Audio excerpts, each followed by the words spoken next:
The sky was heavy with gray clouds that morning, casting long shadows across the schoolyard. The kind of day where even laughter feels muted, where the air carries a weight that most ignore, but not Valentina Shevchenko. She felt it deep inside. It wasn't the weather pressing down on her heart. It was something heavier. Something that had followed her for months. Valentina sat alone on the wooden bench near the basketball court, her backpack clutched tight to her chest, her eyes fixed on the cracks in the pavement. Children ran past her, chasing after each other with shrieks of joy, their sneakers squeaking against the wet ground. To them, the day was ordinary. But for Valentina, ordinary no longer existed. Every step she took on campus came with the dread of what was waiting for her. You see, Valentina wasn't weak. She wasn't fragile. She wasn't the shy girl everyone thought she was. In truth, she was stronger than even she realized. At home, her life was disciplined, structured, filled with early mornings of martial arts practice before dawn. Her mother had raised her on principles of respect, patience, and resilience. The greatest battles, her mother always told her, are the ones fought inside, between your anger and your peace. But at school, none of that seemed to matter. All they saw was a girl who kept to herself. A girl who rarely spoke. A girl who walked with her head slightly lowered, as though trying to disappear into the crowd. And to the bullies, that made her the perfect target. The bullies. There were 4 of them, 3 boys and 1 girl. Together, they formed a cruel little pack, feeding off one another's laughter and daring one another to push the limits of meanness. Jason, the tallest, was their leader. Loud, brash, always desperate for attention. He came from a broken home, but instead of finding healing, he found control in making others feel small. Mark, his shadow, was less confident, but laughed the loudest whenever Jason humiliated someone. He was the kind who bullied not out of cruelty but out of fear of being the next target. Ryan, the smallest, was the troublemaker. What he lacked in size, he made up for with a sharp tongue, always ready with a cutting insult. And then there was Amber, a girl with a cruel smirk who often instigated the torment with whispers and rumors. She enjoyed watching others squirm under her words. To them, Valentina was entertainment.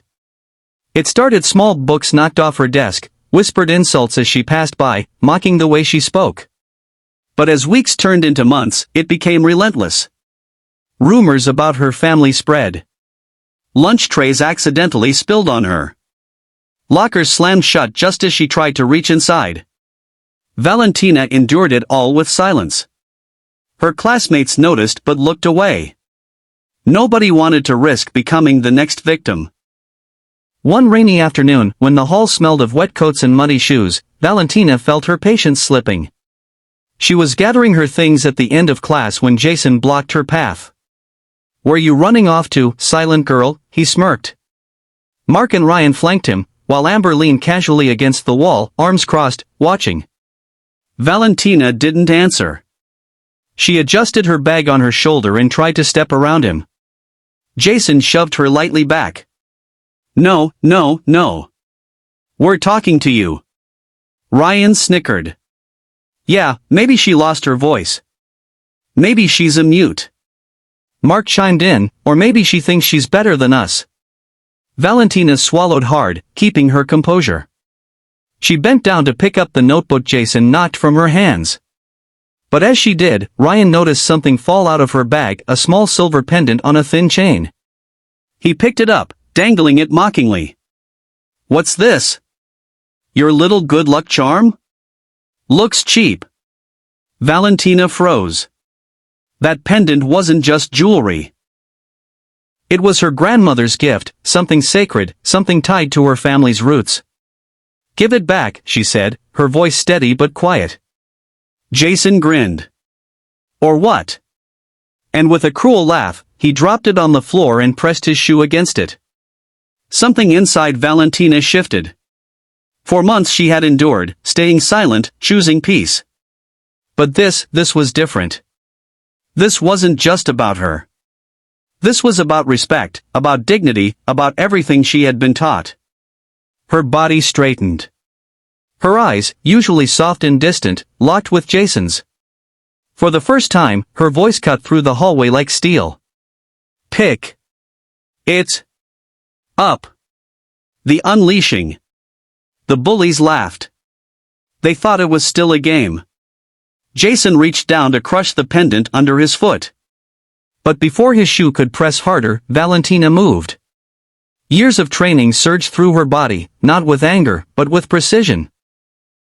In a blink, she sidestepped Jason's attempt to block her and grabbed his wrist, twisting it with just enough pressure to make him yelp.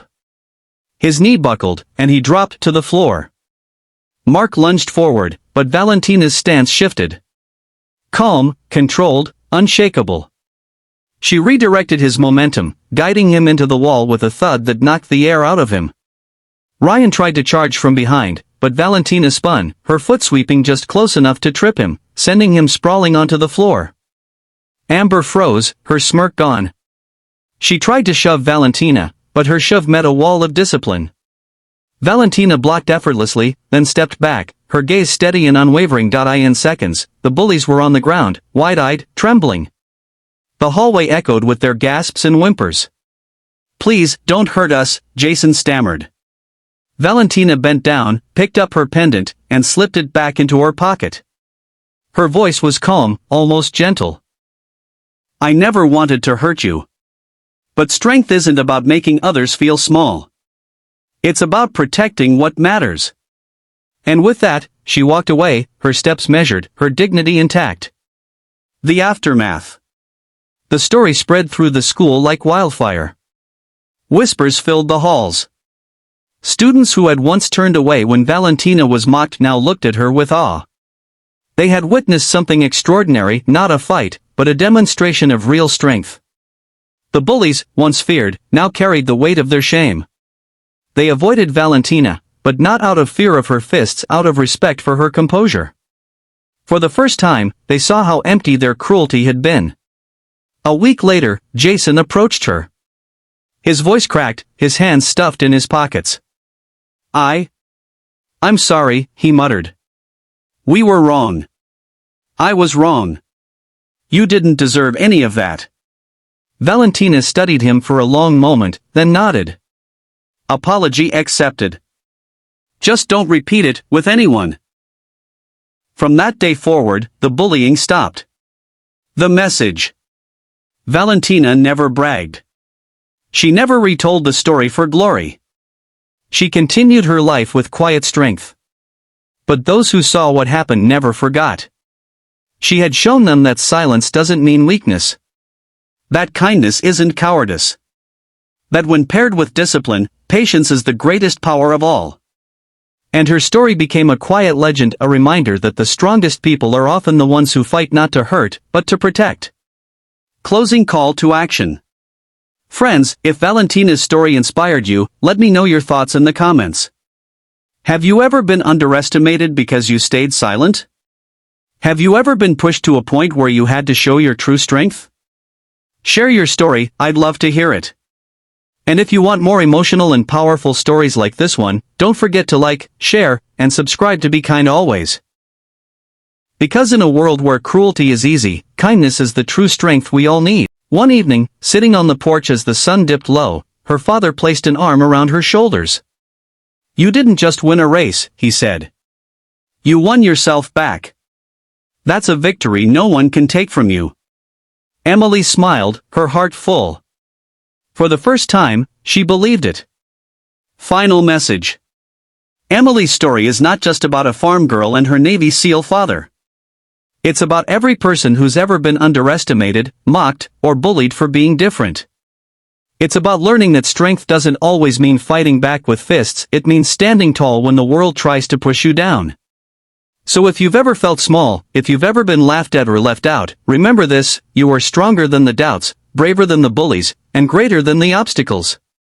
Call to action. If Emily's story touched your heart, I want to hear from you. Have you faced bullies in your life? How did you find the courage to rise above them? Share your story in the comments below. I read every single one.